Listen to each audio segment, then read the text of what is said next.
আসসালামু আলাইকুম। সবাই কেমন আছেন? আশা করছি সবাই ভালো আছেন। আলহামদুলিল্লাহ আমিও ভালো আছি। চলে আসছি ৮০-৯০ দশকের একটা রেসিপি নিয়ে।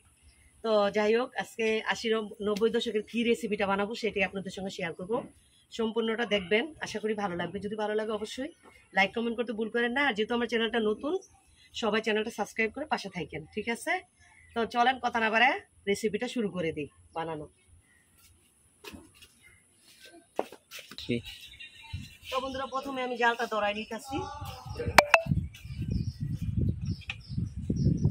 তো এই খাবারটা কিন্তু যারা ৯০-এর আগে ছিল তারা ঠিকই খাইছে।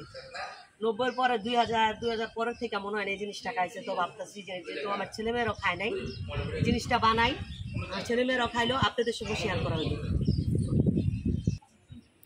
তো বন্ধুরা, ৮০ দশকের রেসিপি করতে যা যা লাগবে সেটা হলো গিয়ে লাগবে এই যে চিনি মেন, আর লাগবে খাবার সোডা। তো চলেন, এখন যেহেতু জালটা ধরে গেছে চিনিটা দিয়ে দেন পরিমাণ মতো। আমি পরিমাণ মতন চিনি দিয়ে দিতেছি। তো চিনিটা কিন্তু আমার, তো বন্ধুরা আমি কিন্তু চিনিতে পানিও দিই নাই, লাড়াও দিই নাই। দেখেন চিনি সাইড দিয়ে গলতাছে, দেখছেন? তো এখন আমি লাড়া দেবো না, কিছুক্ষণ এইভাবে গলবে। যখন কালার আসবে সাইড দিয়ে তখন আমি লাড়া দিব। স্টিলের প্লেট, তো স্টিলের প্লেট আমি এই যে অলরেডি কি জানি বলে তেল দিয়ে দিচ্ছি। তেলটা আমি এখন এই যে পুরোটা প্লেট এই যে এইভাবে মেলায় দিচ্ছি প্লেটের মধ্যে। তো মেলায় আমি সাইডে রেখে দিব।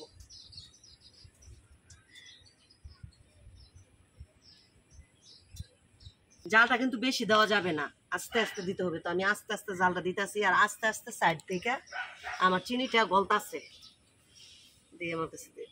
আর এদিক দিয়ে যে দেখেন কালার আসতেছে, কালো করাই তো এই জন্য বোঝা যায় না, সাদা হইলে ঠিকই বোঝা যেত। দেখেন এই যে সাইড দিয়ে কালার আসতেছে।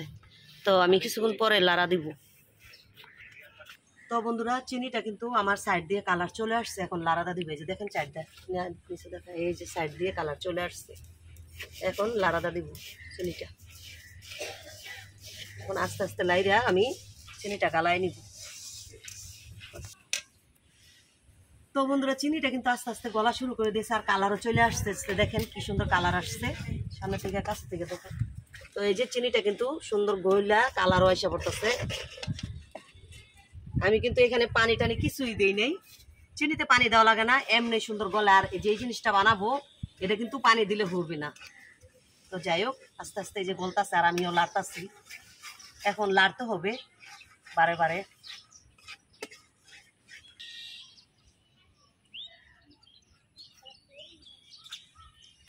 তো বন্ধুরা, এখন আমি চুলার থেকে এই যে চিনি শিরাটা নামায় নিলাম। তো নামায় আমি এখন কিছুক্ষণ এটারে একটু লাড়বো। তো আমি এই যে লাইড়া নিতেছি একদম লাড়ার উপরে।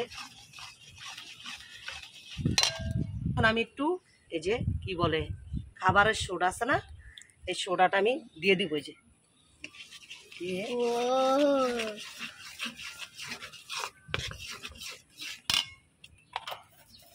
তো এখন আমি এই যে খাবারের এইটা যে প্লেট আমি দিয়ে দিলাম, তেল মাইকে রাখছি যে প্লেটটা মধ্যে আমি দিয়ে দিলাম।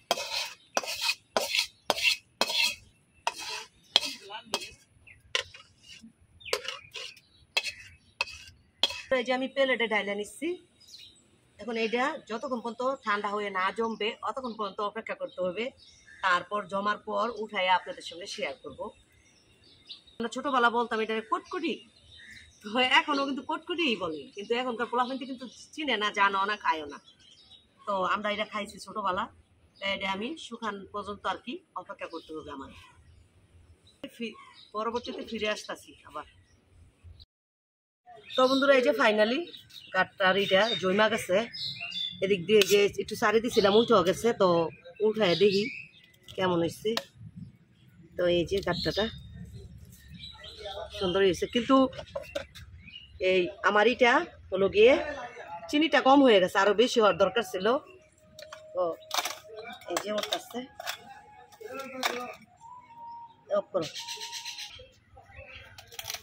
তো বন্ধুরা, এই যে দেখেন এই সুন্দর করে উঠে গেছে। তবে সবচেয়ে বড় কথা হলো কি, আমার এই চিনিটা কম পড়ে গেছে, যার কারণে গাঁটটা পাতলা হয়ে গেছে। এই গাঁটটা কিন্তু অনেক ভারী হয়, আর খাইতেও সুন্দর হয়, কিন্তু চুলায় তো কড়াই হইলো কালো এক, আর দিতে হইলো চিনি লাল হয়েছে তো বুঝতে পারি নাই যে বেশি চিনিটা হয়ে গেছে একটু মশমশা, কিন্তু একটু চিরা দিতে হয়েছে, কিন্তু খাইতে মজা হয়েছে। কিন্তু এটার মধ্যে এটা হইলো একটা বাদামের তৈরি একটা।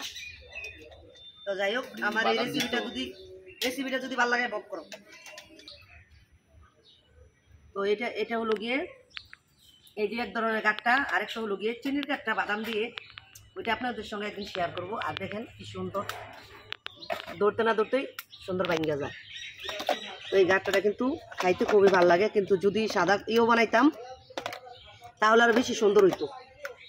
তো যাই হোক, আমি বুঝতে পারিনি কালো করাই আর চিনিটাও বেশি হয়ে গেছে। তারপর খাওয়া চলো ভালানি যাবে না, তবে আমার এই রেসিপিটা যদি ভালো লাগে দেখে বাসায় তৈরি খাওয়েন। এখনকার বাচ্চারা কিন্তু এই খাবারগুলো খুব কম পায়, দেখেই না। আমরা তো দেখছিলাম, এখন কিন্তু এগুলো দেখে না। তো যাই হোক, রেসিপিটা যদি ভালো লাগে আবারও বলি বাসায় বানায় বাচ্চাদের তৈরি করে খাবেন। এটা কিন্তু বেশি কষ্ট না, কিছু না, এটা গ্যাসের চুলায় করলে আর বেশি সুন্দর হয়। তো রেসিপিটা আজকের মতন, এই ভিডিওটা আজকের মতন এই পর্যন্তই। নেক্সট আরেকটা নতুন রেসিপি নিয়ে চলে আসবো আপনাদের মাঝে। এই পর্যন্ত যদি ভালো ভিডিওটা যদি ভালো লাগে সবাই এই সম্পূর্ণটা দেখবেন স্কিপ না করে। আর যারা দেখছেন তাদেরকে ধন্যবাদ। আর যারা এখনো লাইক কমেন্ট করেন নাই প্লিজ লাইক কমেন্ট করবেন। আর নতুন যেহেতু চ্যানেলটা আমার সাবস্ক্রাইব করবেন, পাশে থাকবেন, সম্পূর্ণ ভিডিও দেখবেন, ঠিক আছে? আর বেশি বেশি করে শেয়ার করে দেবেন। তো সবাই ভালো থাকবেন, সুস্থ থাকবেন। আল্লাহ হাফেজ, আসসালামু আলাইকুম।